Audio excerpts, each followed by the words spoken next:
বাসা কোথায়? আমার বাসা সাভার হেমায়তপুর। আরে ভাই এত কষ্ট দেন আপনারা, আপনারা এত কষ্ট করে আসার সাহস পান, এটাই আমাদের ভয় লাগে।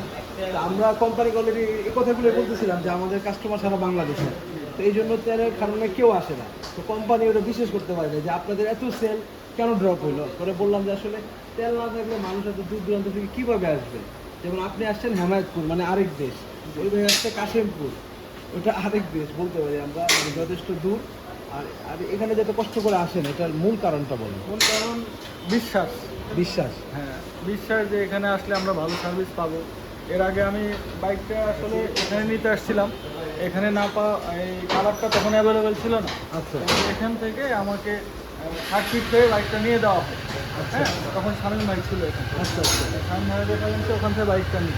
তারপর ওদের আমি সার্ভিস দেখছিলাম, ওদের বাইক ভেরিফাই নিয়েছিলাম, ওদের সার্ভিসটা আমার কাছে মোটেও ভালো লাগে না। আচ্ছা আচ্ছা। তারপরে নাম না বললে ভালো আর হ্যাঁ, ভালো সার্ভিস। যাই হোক, তারপরে নাসরুল্লাহ ভাই রেফারেন্সে আবার এখানে আসছে।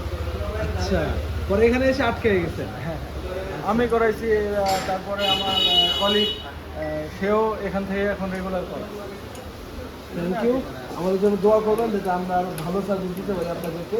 Thank you.